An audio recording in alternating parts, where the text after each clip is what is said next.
Hi guys!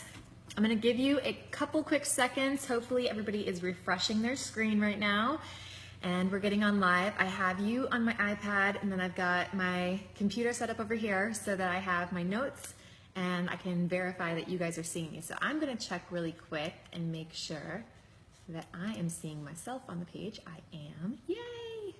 Okay, so I'm seeing 23 of you on so far, 33, okay, it's going up. So, first off, I am and have been like beyond excited all day long. I love the fact that this is my almost 6th year in the business and I still get butterflies when I think about going on a call with you guys.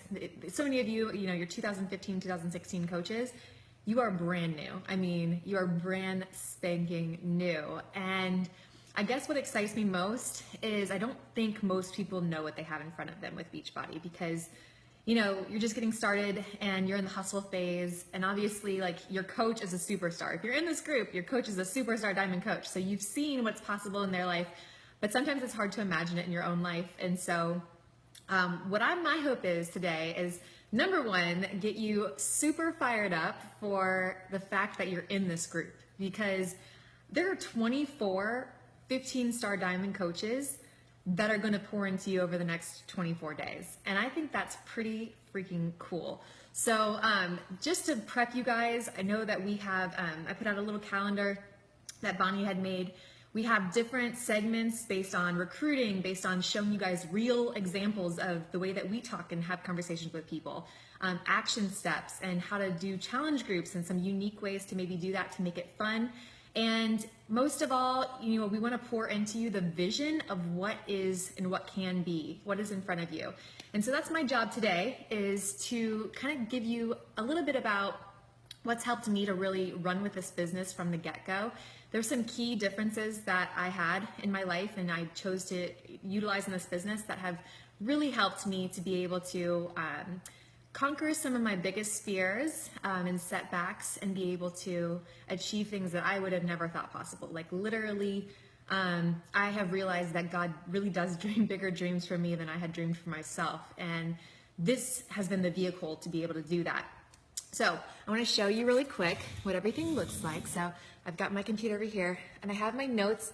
I am so visual. I can't do a call unless I have slides.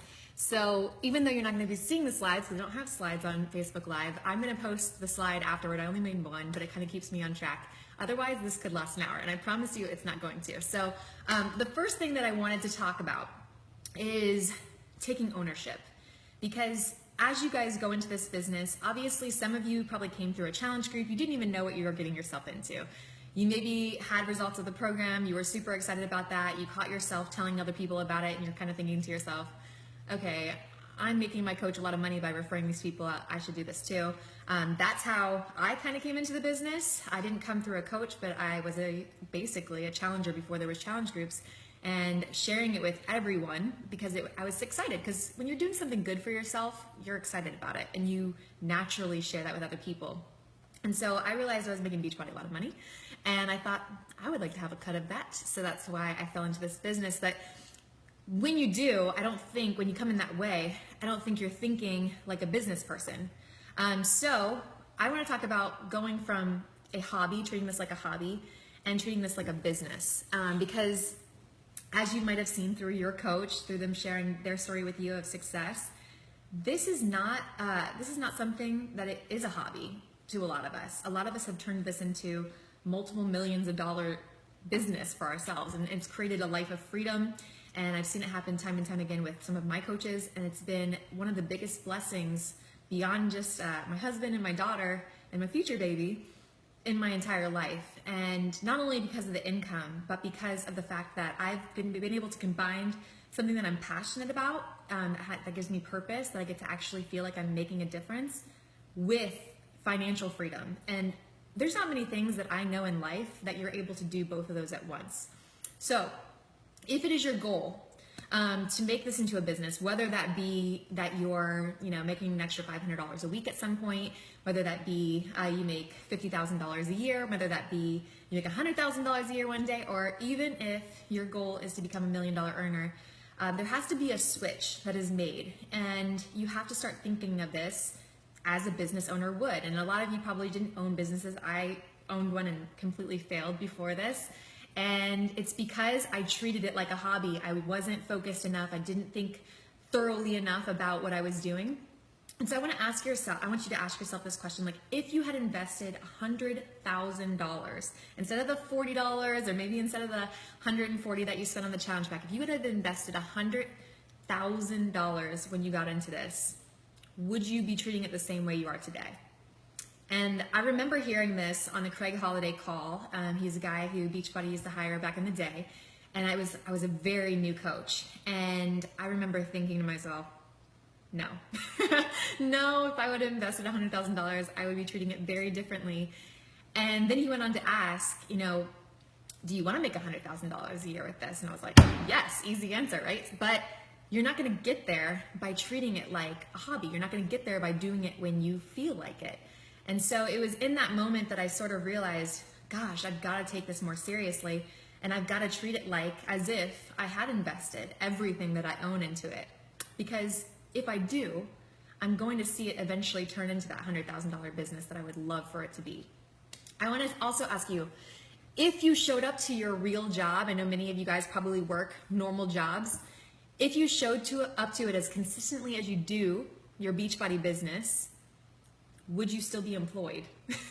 Like, would you still have a job? And I think it's funny because for some reason, I don't know if people think this is like Monopoly money we're paid in or what, but I tend to find people are very inconsistent with this, but yet they're very consistent with going to the job. Even if they hate that job, they're going to go to it because that's their bread and butter. That's the thing that they know pays their bills.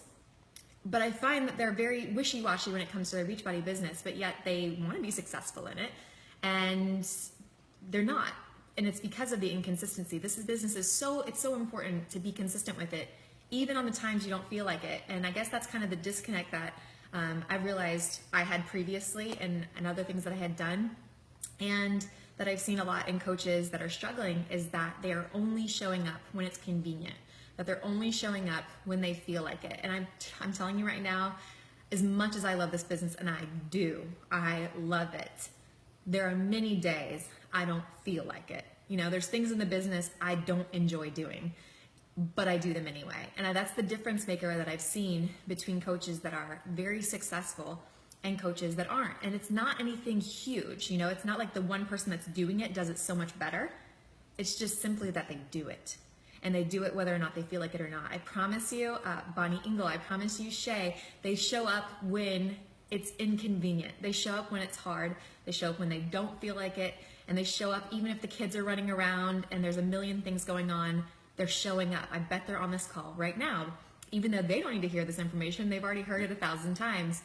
Because the people that are running a business, they know they have to show up in order to be successful. They have to show up and lead their team from the front. And that leads me to my next question. If you were your challenger, or if you were your coach, would you want you on your team? Are you the kind of person that if your team, your entire team was a little duplicate of you, they were duplicating exactly what you're doing on a daily basis, would they succeed? Would they be the kind of challengers that you want to have? Like, are you the kind of person that gets in a group, and trust me, I know many people have been guilty of this, myself included, that you commit to a group, something like this, maybe in the past, and you have all the intention in the world of completing it, but then life gets busy and you kind of forget about it, and it's like it goes away. Or you tell yourself, and this is what I was saying earlier yesterday, you tell yourself, I'm going to be consistent with this, I'm going to make sure I stay on top of every video, but then the videos start to they start to pile up, and you're like, oh, I'm going to watch that later. Or I have forever and a day with Chalene Johnson's emails or Brendan Burchard's emails, told myself, oh, I'm going to watch those videos when I have time. Like that was ever going to happen. And they have literally sat in there for 2 years, and I've never watched them because I didn't make them a priority, and I didn't make myself just do it. So what I'm trying to help you guys to do with this group is catch yourself when you're making those excuses, because trust me, we all make them. We all tell ourselves, oh, I missed today's workout, I'll double up tomorrow. and we all know we never do. So let's be honest with ourselves, catch ourselves in our own lies that we tell ourselves, and prevent ourselves from doing that, because it really is going to be 24 days that can blow your mind, that can make you into the kind of coach that I know you want to be able to lead a tribe of people and change a whole lot of lives, including your own. So that's something I want you to self-check over the next little bit. Are you the kind of customer? Are you the kind of challenger you'd like to have? That kind of challenger that is consistent with their workouts. They're not perfect, right? They're not going to be, 100% all the time. They're not going to be perfect with their eating, but they're pretty darn good, and they're going to get results by the end of that 3 to 4 weeks that you do your challenge group. Is that you? Check yourself on that. Make sure that you're committing to the program, that you're actually sticking with it. I am pregnant right now, and I have recommitted myself to working out, to staying with an actual program, and I'm not just going to jump around anymore, because for a long time I've been telling myself, oh, well, I like to pick out the program I do every day. But that is a great excuse for me to do the same workout that I have found to be easy and not challenge myself. So what I have done is I'm going to commit to Chalene Extreme, and I'm going to make sure that I am sticking with the program as it is in the guidebook, because I want to be that example challenger that I want to attract, because like attracts like, whether we like it or not, right? And then as far as coaching goes, are you the kind of coach you want to attract? Do you have the qualities? And I don't know how many of you guys have done the assignment where you write out the 10 qualities you'd love to have in a leader and then rate yourself on those things. But that's a real check that you can do to really say, oh shoot, I suck in that area. I really need to work on that. And I still to this day do that. I know when I need to improve, and I work hard on being able to improve those areas, even still 6 years later. So it's something that you need to do on a regular basis to catch yourself. And then going to your social media, asking yourself, if you were a challenger or a prospective coach, would you know you were a coach? Would you be attracted to you? What would make you stand out amongst everyone else? These are things to do on a daily, sometimes basis, to be able to help you to become a better coach. It's kind of like self-coaching in a way. So those were the first things I wanted to talk about.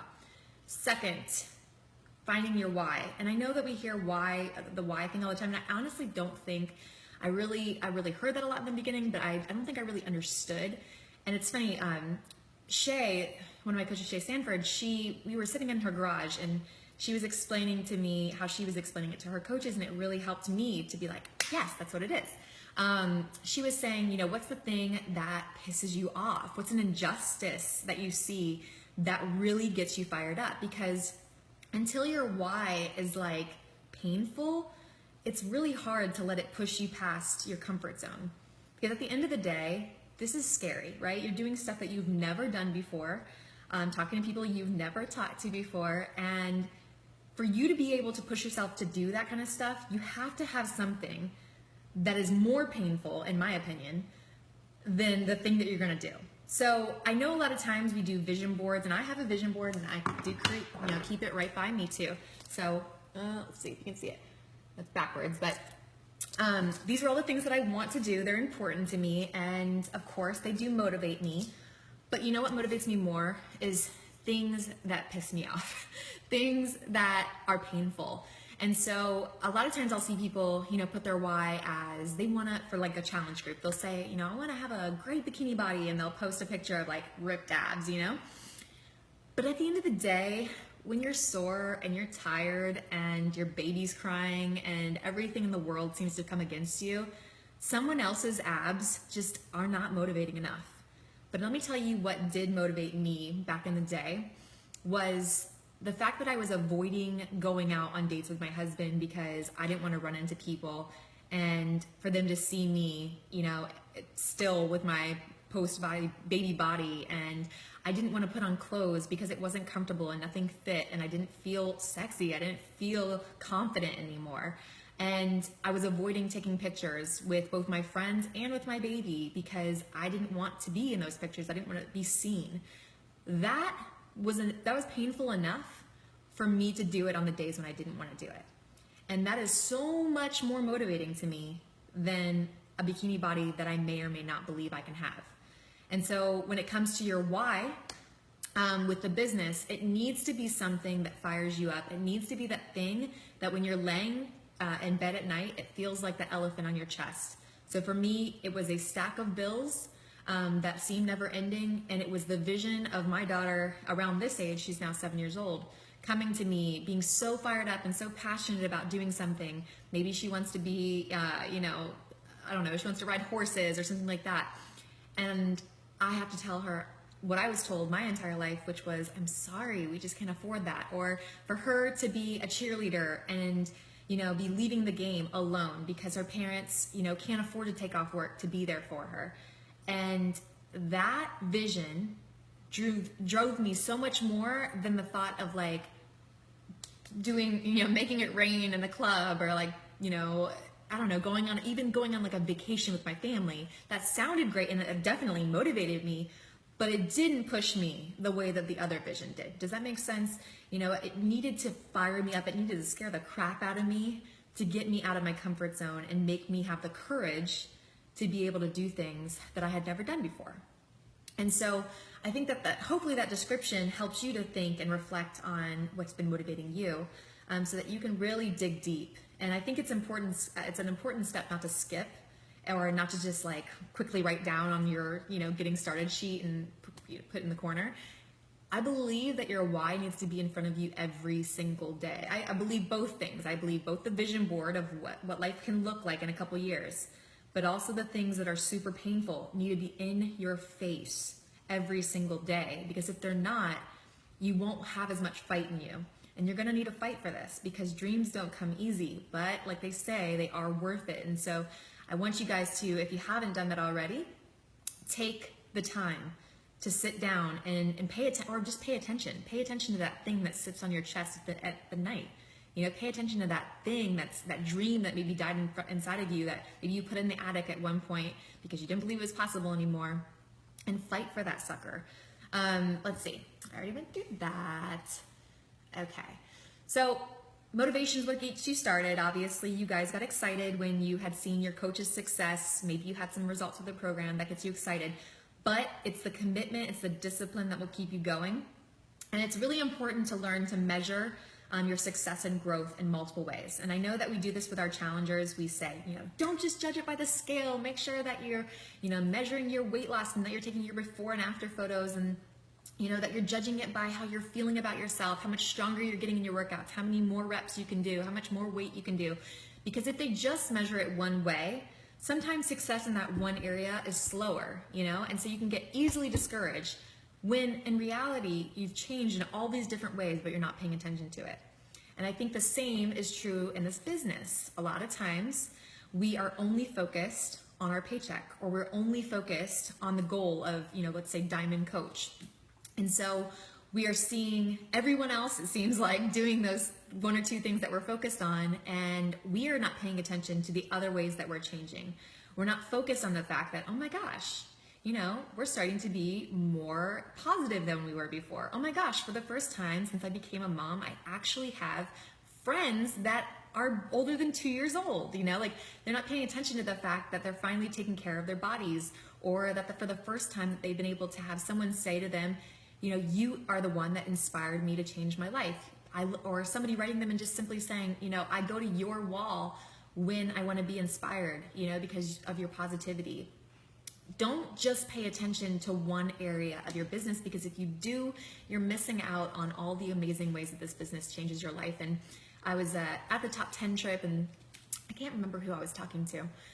She might be on the call. But we were talking about a call that Christina Delgado had done for her team. And she talked about, close your eyes and basically think of what life looks like without Beachbody. Let's say Carl Daikeler calls and he says, I'm sorry, the company's closing down. There's no longer going to be, Beachbody. You're not going to get paychecks anymore. You're not going to be any kind of rank. You're not going to be a coach. There's no new challenge groups. There's not going to be any Beachbody workouts. Beachbody On Demand's gone.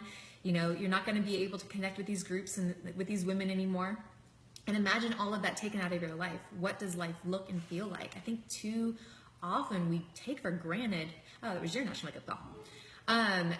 We take for granted what it looks like in life without this. And I think that that's so cool. That's such a cool way to think about it, because you're right.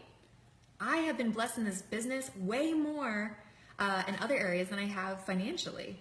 because I needed something like this to give me a purpose, to drive me to my dreams, and to be the vehicle to get me to all the other things that I've ever wanted to do with my life. And just the friendships alone that I've had through this, I would give it all back just to keep those. And so try not to get too distracted with one thing. Try not to gyp yourself by measuring one specific area of your business. And the whole comparison game, you have no idea where that person started and what they're doing behind the scenes. So just because you started at the same time that, let's say, Jessica did, Jessica maybe had a year of being a product of the product. Maybe Jessica was in a sorority and built all kinds of friendships with people, or she's been doing charity work for 3 years and she just missed socialite. Well, before this, you were a brand new mom. All of your friends, you were the first of all your friends, and this is me, first of all your friends to have a kid, and you really hadn't built much relationships. You had taken those for granted, and you're starting from scratch. You can't really compare you and Jessica. Jessica had better what I call coach karma, because she had put in years of building relationships and she had built trust with people, and that's cool. That's awesome. Good for Jessica.